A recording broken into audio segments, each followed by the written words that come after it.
Hello and welcome. Today we are in the Tier 10 German battleship, the Großer Kurfürst.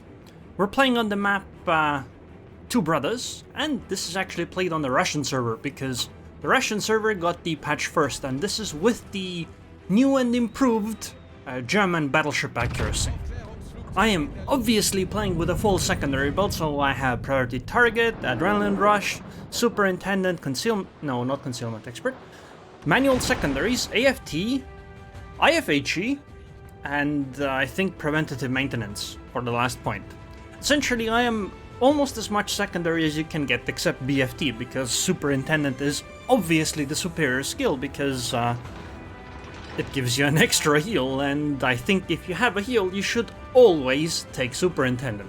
Anyway, the plan here is to try to stay further away early on, especially since this is a Cyclone match, because we just had the Cyclone indicator come in. Something to keep in mind if you don't know, Cyclone hits at full strength at 11 minutes.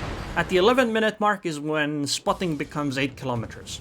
It'll tell you that Cyclone is in effect earlier, and you can see that there's the countdown timer that says 4 minutes 30 seconds, and if you just, if you take it out of the 17:30 right now, so you end up at 13 minutes, that's when Cyclone starts. But Cyclone progresses over the 2 minutes, and it gets to the low concealment then. So you need to plan around that. You want to be within or near 8 kilometers of an enemy ship at the 11-minute mark. Not before. If you push too hard before, they're probably gonna die before Cyclone actually hits, and you don't get to take advantage of it. Now, Cyclones are pretty much perfect for a ship like Großer Kurfürst when you're a full secondary build, because you can be in secondary range the entire time, because if you can see the ship, well, your secondaries can already fire on it. This is also why I want to save some HP. Usually I'm much more aggressive when I play battleships, but I think that's actually kind of a fault in my play. I should be more passive. That is, going in at the start might be a good idea as long as you can disengage and then pull back and then go back in again, because you want to have enough strength so that later on in the match you can just push in hard and tip the scales. Because if you don't do it, who's gonna do it? Do you really trust your random teammates to do it for you? That's exactly why I think my play is not the best in that sense right now. At least not when being aggressive. And I would say that the new and improved German battleship accuracy, that is, German battleships were buffed to have accuracy that is, think, comparable or the same to the US battleships, meaning that they're quite a bit more accurate.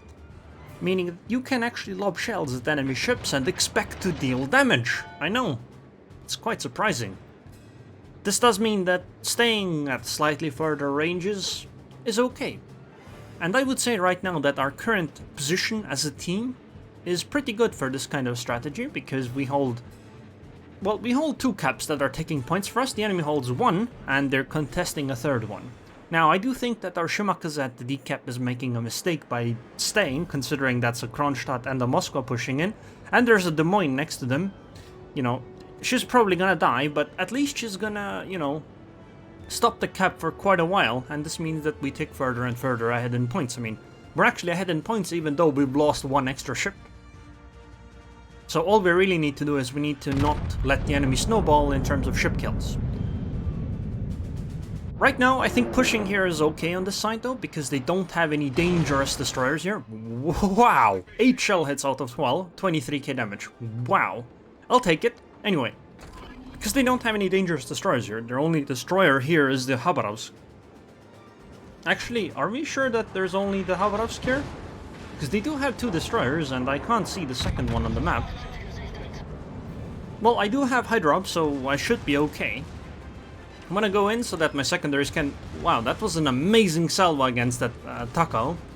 I wanted to go in to have my secondaries do some things, because they do deal significant damage. It's just that they don't deal alpha damage, they do damage over time. Kind of like fires, I suppose.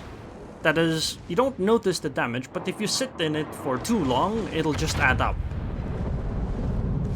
Anyway, it's time to turn away. It's not a good idea to keep pushing, considering I would be entering a crossfire between a Lion and a Bismarck, and I suppose the Tipper.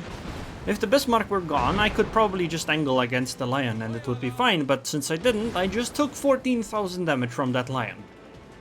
So it's probably better to just turn away and just fall back towards the our main sea cap, because the enemy seems to be pushing on the D cap side, that is the right side of the map, as opposed to the left side where they seem to be staying back.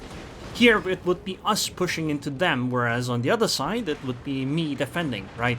And that would obviously make it easier because the Großer Kurfürst has, I think, better firing angles when you're actually sailing away from targets. And that is something important because Großer Kurfürst's firing angles are bad enough when going towards a target that you end up showing significant amounts of broadside, which make you vulnerable.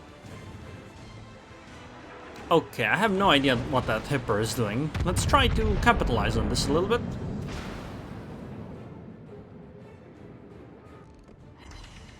Okay, 11k. I will take that. Oh, and she's showing more broadside now. This should be good.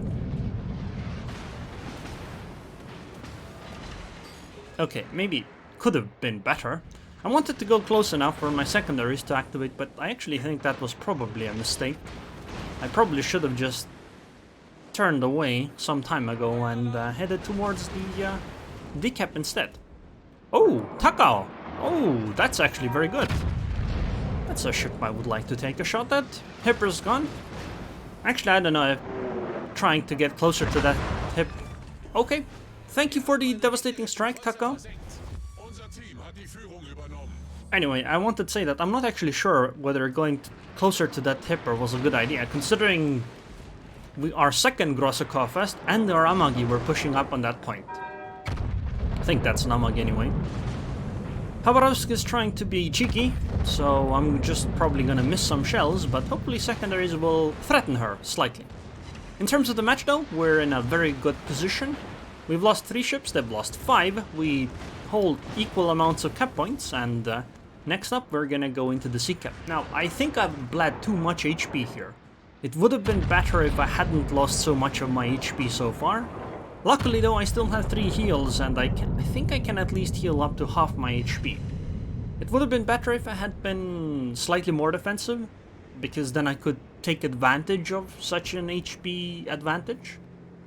But that's not really happening this time.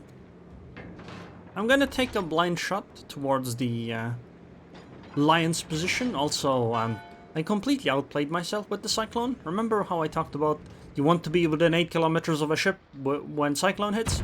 Cyclone has just hit, and it's in full strength in just a second. It is, and I think the closest ship is like 10 kilometers away. Which is why I'm gonna just speed up the video here, because nothing happens for quite a while.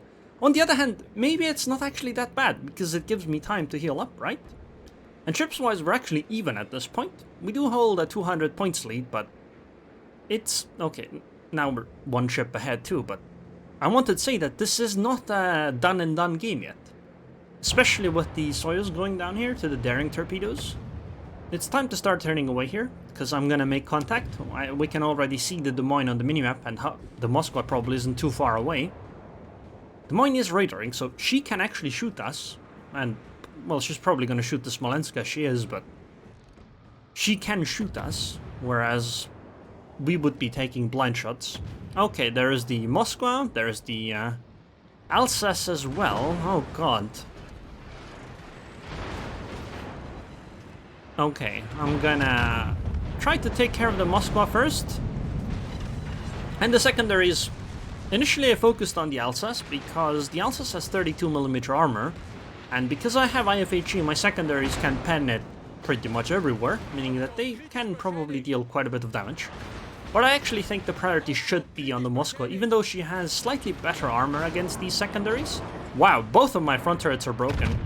I don't actually have the main armaments modification that you usually take, which improves your turret HP, so that's probably why, but I think it's worth it on a secondary build, because when your secondaries die, well, they kind of stop dealing damage, and it can be more important to have your secondaries be alive, because they are still a threat at that point. And that's goodbye to the Moskva. And now it's time for the Alsace. 40k HP, I have 31k. I'm gonna fire HE, considering she's angled, and I'm gonna stay angled here. Sure, I'm gonna hit the island, but that's okay, because she can't pen me from this type of angle. When I stay angled, she has trouble dealing damage, at least with AP. With HE, of course, she can deal some damage, but it gets more difficult. I do increase my angle slightly, because that can deal help with some of the secondary angling, and I can potentially bring my front guns to bear. And I'm down to 23k HP, the Alsace is at 18k, and she keeps taking damage and damage and damage and damage and damage. Being bow on actually is even worse against these types of secondary builds, because your bow is 32mm, meaning that you take more damage at the bow than if you were, you know, showing your broadside. Because if you show your broadside, the secondaries aim at the middle of the ship, which has a thick armor plate there instead of the 32mm that's at the bow. Anyway, that Alsace is pretty much finished. 2k HP. By the way, I'm up to 28k HP at this point, 29k. 30k? Yeah, I think that Alsace just got schooled. Which was particularly funny because I actually played against the same guy one match earlier than this. Again as a Großer Kurfürst, and I fought against him and he got kind of annoyed. Anyway, that was my second close quarters expert, and at this point the game is over, because there just isn't that much time left, and because we have 3 cap zones and we're at 950 points and they only have 1 Yamato. I swapped AP because maybe I'll get a lucky shot, but it's unlikely. Most likely scenario is that we just win by points. So, I did 200k damage, 3 ships sunk. As you could see, the turrets or the guns were quite effective. Secondaries look impressive, but honestly they're not actually the bulk of the damage. The bulk of the damage still comes from the main guns, even though I have a devastating, or even though I have 2 close quarters experts. 1941 base XP. That's quite nice. So here we can see the damage. This Alsace took 32k damage from the secondaries, 21k from the 6 fires. You know, I did fire HE, so some of that fire did come from the main batteries, but 32k alpha damage from the secondaries. That guy basically took most of her HP and damage just from the secondaries. So, secondaries can be quite effective, and it's additional damage on top of your main batteries, which makes it, in my opinion, quite nice. But I would say that the more accurate German battleship guns make them quite a bit more enjoyable to play, because it doesn't feel like you're handicapped when you're firing those main guns anymore. Anyways, hope you guys enjoyed this video. I would like to thank the patrons on Patreon. Thank you very much for your continued support, Gerald Greyhalo, and I hope I'll see you guys next time.